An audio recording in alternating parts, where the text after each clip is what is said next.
sebagai cold storage adalah fasilitas yang sangat penting untuk berbagai industri seperti pangan, pertanian, perikanan, dan farmasi.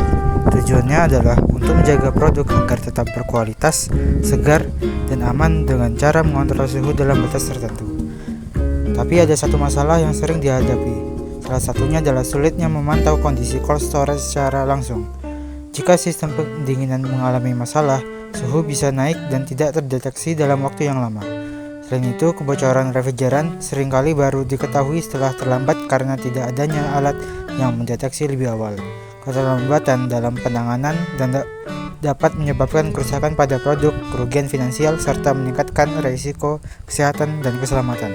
Oleh sebab itu, diperlukan sebuah perangkat yang bisa mendeteksi perubahan suhu dan kebocoran secara otomatis, memberi peringatan dengan cepat, dan membantu mengurangi risiko kerusakan serta bahaya.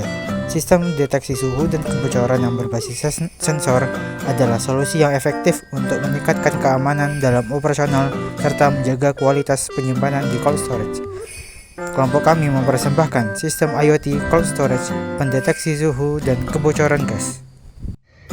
Selanjutnya, pada sistem ini terdapat dua sensor utama yang menjadi sumber informasi bagi mikrokontroler node MCU ISP32, yaitu sensor suhu DS18B20 dan juga sensor pendeteksi kebocoran gas MQ137.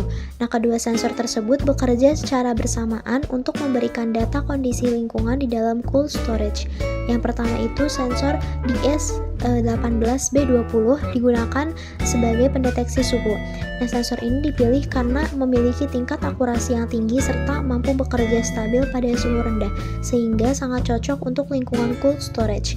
DS18B20 juga merupakan sensor digital yang menggunakan protokol komunikasi one wire.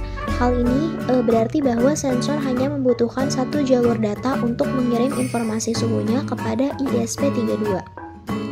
Protokol ini membuat proses pembacaan suhu menjadi lebih cepat, sederhana, dan tahan terhadap gangguan sinyal. Ketika suhu di dalam cold storage berubah, DS18B20 langsung mengirimkan data digital tersebut ke ISP32, sehingga suhu dapat dipantau secara real time tanpa adanya konversi analog ke digital. Berbeda dengan DS18B20, sensor MQ137 digunakan untuk mendeteksi keberadaan gas amonia atau gas berbahaya lainnya yang berpotensi bocor dari sistem refrigerasi. MQ137 bekerja dengan cara membaca perubahan resistensi pada sensor ketika gas tertentu terdeteksi. Perubahan resistansi tersebut kemudian diubah menjadi sinyal analog. Karena ISP32 merupakan microcontroller yang memiliki input ADC atau analog to digital converter, sinyal analog dari MQ137 dapat langsung masuk ke ISP32 untuk dikonversi menjadi data digital. Nah, dari proses konversi ini, ISP32 dapat menghitung perkiraan konsentrasi gas dalam satuan ppm, sehingga kita dapat mengetahui apakah tingkat gas masih aman atau sudah memasuki zona berbahaya. Setelah kedua data baik suhu dari DS18B20 maupun konsentrasi gas dari MQ137 diterima, ISP32 bertindak sebagai pusat pemrosesan. Microcontroller akan melakukan validasi, membandingkan data sensor dengan nilai ambang batas yang telah ditentukan sebelumnya, dan menentukan apakah kondisi cold storage berada dalam keadaan aman. Jika suhu terdeteksi terlalu tinggi atau terjadi peningkatan konsentrasi gas yang signifikan, ISP32 akan segera memproses dan mengirimkan sinyal ke sistem alarm. Sehingga semua ini terjadi dalam waktu yang sangat cepat, sehingga potensi kerusakan bahan makanan atau resiko bahaya bisa diminimalkan sedini mungkin. Nah, lanjut, semisal ada suhu atau tekanan gas di cold storage berada di luar jangkauan stabil, maka akan membuat alarm serta notifikasi itu berbunyi. Di sini kami pakai LED buzzer yang akan memberikan peringatan berupa lampu dan juga sirine jika ada tekanan suhu atau gas yang di luar batasan normalnya. Nah, LED buzzer ini sendiri juga dikontrol dan diaktifkan oleh node MCU ESP32. Lalu ada cloud.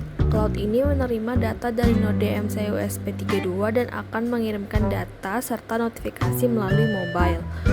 Lalu mobile sendiri ini sebagai interface pengguna untuk melihat data secara real time, menerima notifikasi, dan bisa memantau kondisi cold storage dari mana aja.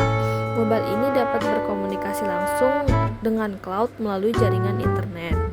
Lalu yang terakhir itu ada power supply adapter 5V yang menghubungkan sumber listrik eksternal ke node ESP32 sama komponen lain seperti sensor dan alarm agar dapat beroperasi. Flowchart ini menggambarkan bagaimana perangkat IoT kita bekerja secara terus-menerus untuk menjaga keamanan dan kualitas ruang penyimpanan cold storage. Yang pertama, dimulai dari tahap inisialisasi atau mulai. Di tahap ini merupakan input dari sistem IoT kita.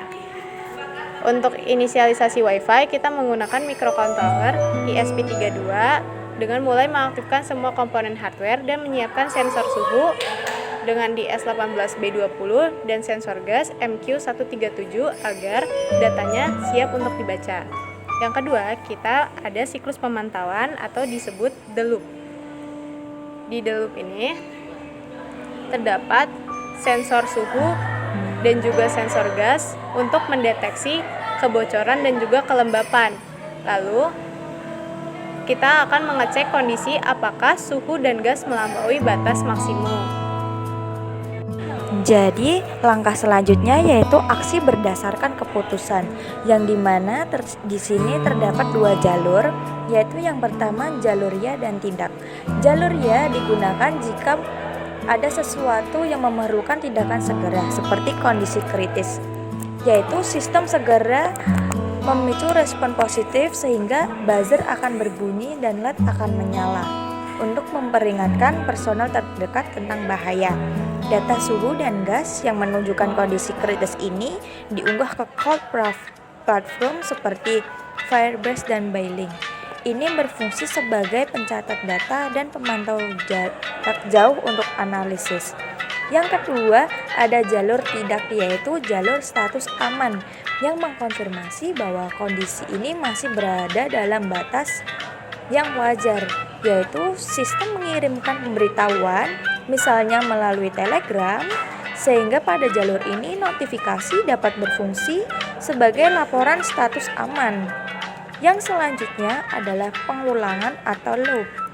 Ini adalah aksi selesai dilakukan oleh kedua jalur, kemudian sistem akan kembali ke mode monitoring sehingga ini berfungsi untuk mencegah pembacaan data dan pengiriman notifikasi yang terlalu sering yang dapat menghabiskan daya. Sistem memasuki mode tunda selama 5 menit. Setelah penundaan 5 menit, alur kembali ke langkah baca data, sensor suhu, dan gas untuk mengulang seluruh siklus memastikan pemantauan berjalan secara terus-menerus. Demikian presentasi mengenai sistem IoT cold storage untuk pendeteksi suhu dan kebocoran gas dari kelompok kami. Dengan teknologi ini, kami berharap dapat meningkatkan keamanan, efisiensi, dan kualitas penyimpanan cold storage secara real time. Terima kasih dan sampai jumpa.